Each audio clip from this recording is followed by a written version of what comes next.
मराठा आरक्षणाच्या मागणीसाठी आंदोलन करणारे मनोज जरांगे पाटील यांच्या लढ्याला मोठं यश मिळालं आहे। मराठा आरक्षणासंदर्भातील मनोज जरांगे यांच्या मागण्या सरकारने मान्य केल्या आहेत। त्याबाबतचा अध्यादेशही काढण्यात आला आहे। त्यानंतर मनोज जरांगे यांनी मुख्यमंत्री एकनाथ शिंदे यांच्या हस्ते ज्यूस पीत आपलं उपोषण मागे घेतलं आहे।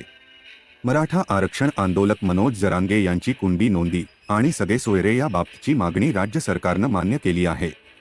राज्य सरकारनं सगळे सोयरे म्हणून कुणाला लाभ देता येईल यासंदर्भातील राजपत्र प्रकाशित केलं आहे। मनोज जरांगे यांनी राज्य सरकारनं ज्यांच्या कुणबी नोंदी सापडल्या आहेत त्यांच्या सगळे सोयऱ्यांना कुणबी जात प्रमाणपत्र देण्यात यावीत अशी मागणी केली होती।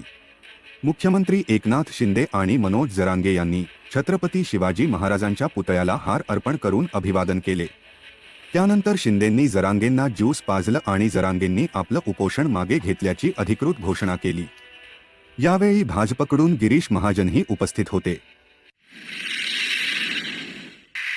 आर्थिक कारणावरून राहुरीतील वकील राजाराम आढाव आणि त्यांची पत्नी मनीषा आढाव यांचे अपहरण आणि नंतर निर्घृण खून करून आरोपींनी मृतदेह विहिरीत टाकले। पोलिसांनी या प्रकरणी एका सराईत गुन्हेगारासह चौघांना ताब्यात घेतले आहे। आरोपींनी वकिलांकडे 5 लाखांच्या खंडणीची मागणी केली होती। ती दिली नाही म्हणून आरोपींनी त्यांना त्यांच्याच घरात त्यांना दोरीने बांधून 5 ते 6 तास छळ केला। त्यानंतर गाडीमध्ये बसवून त्यांना मानोरी गावाबाहेर घेऊन जाऊन रात्रीचे सुमारास दोघांच्या डोक्यामध्ये प्लास्टिक पिशव्या घालून त्यांचा श्वास गुदमरून खून केला। त्यांचे मृतदेह उंबरे गावातील स्मशानभूमी जवळ असलेल्या विहिरीमध्ये दगड बांधून टाकून दिले असे तपासात उघड झाले आहे। स्थानिक गुन्हे शाखेच्या पथकाने हा गुन्हा उघडकीस आणला।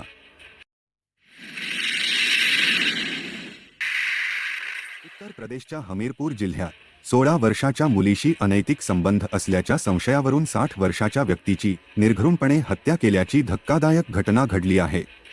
या घटनेनंतर जिल्ह्यात एक खळबळ उडाली आहे। मृत व्यक्तीला एकूण 8 मुली आहेत। त्याच्या पत्नीने दाखल केलेल्या तक्रारीच्या आधारे पोलिसांनी गुन्हा दाखल केला आहे।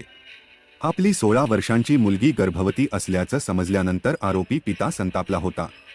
यानंतर मुलीच्या बापाने कुऱ्हाडीने त्याच्यावर हल्ला केला। मानेवर कुऱ्हाड लागल्याने 60 वर्षीय पीडित गंभीर जखमी झाला होता। त्याला जखमी अवस्थेत तात्काळ झाशी मेडिकल कॉलेजमध्ये दाखल करण्यात आलं। तिथे उपचारादरम्यान शुक्रवारी पीडित व्यक्तीचा मृत्यू झाला। मेडिकल कॉलेज ठाण्यातील पोलिसांनी मृतदेहाचा पोस्टमॉर्टम केल्यानंतर नातेवाईकांकडे सोपवला आहे। सध्या अनेक मॉडेल आणि प्रसिद्ध अभिनेत्री या सुंदर दिसण्यासाठी विविध शस्त्रक्रिया करत असतात। पण सुंदर दिसण्यासाठी केल्या जाणाऱ्या या शस्त्रक्रिया किती धोकादायक असतात हे पुन्हा एकदा समोर आलं आहे। ब्राझीलमधील प्रसिद्ध गायिका दानी लीचे निधन झाले आहे। वयाच्या 42व्या वर्षी तिने अखेरचा श्वास घेतला। तिच्या मृत्यूनंतर तिचे चाहते आणि कुटुंबाला जबरदस्त धक्का बसला आहे। मिळालेल्या माहितीनुसार दानी ली हिने काही दिवसांपूर्वीच कॉस्मेटिक संदर्भातील लायपोसक्शन ही शस्त्रक्रिया केली होती। पण त्यानंतर तिला त्रास व्हायला लागला आणि त्यातच तिचा मृत्यू झाला। लायपोसक्शनची शस्त्रक्रिया केल्यानंतर दानी ली ही ब्रेस्टची साईज कमी करण्यासाठीची शस्त्रक्रिया करणार होती। पण लायपोसक्शन शस्त्रक्रिया केल्यानंतरच तिला त्रास जाणवू लागला। त्यानंतर तिला रुग्णालयात दाखल करण्यात आले। पण डॉक्टरांनी तिचा मृत्यू झाल्याचे घोषित केले। डॅनी लीच्या मृत्यूमुळे तिच्या पतीला मोठा धक्का बसला आहे। त्यांना एक 7 वर्षाची मुलगी देखील आहे। ओडिशात भर वेगात जात असलेल्या एका एसयूव्हीने दिलेल्या धडकेत तब्बल 7 जणांना आपला जीव गमवावा लागला आहे। एसयूव्हीने 2 मोटारसायकल आणि एका रिक्षाला धडक दिली। याशिवाय एका ट्रॅक्टरलाही ठोकलं। हा अपघात सीसीटीव्हीत कैद झाला आहे। व्हिडिओत दिसत आहे त्यानुसार रस्त्यावरून नियमितपणे वाहतूक सुरू होती। या दरम्यान सिंगल लेनमधून निघालेली एक स्कॉर्पिओ वेगाने येते। स्कॉर्पिओच्या पुढे लोकांनी भरलेली एक रिक्षा होती, तर विरुद्ध दिशेने एक ट्रॅक्टर जात आहे। स्कॉर्पिओ वेगात असतानाच चालक रिक्षाला ओव्हरटेक करण्याचा प्रयत्न करतो, पण या प्रयत्नात समोर वेगाने येत असलेल्या दुचाकीला ती धडकते।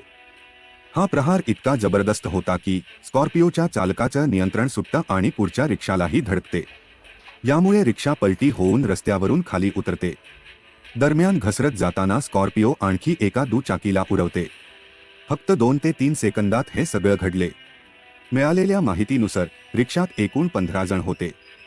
अपघातात 3 जण जागीच ठार झाले तर इतर 4 रुग्णालयात उपचारादरम्यान मृत्यू झाला.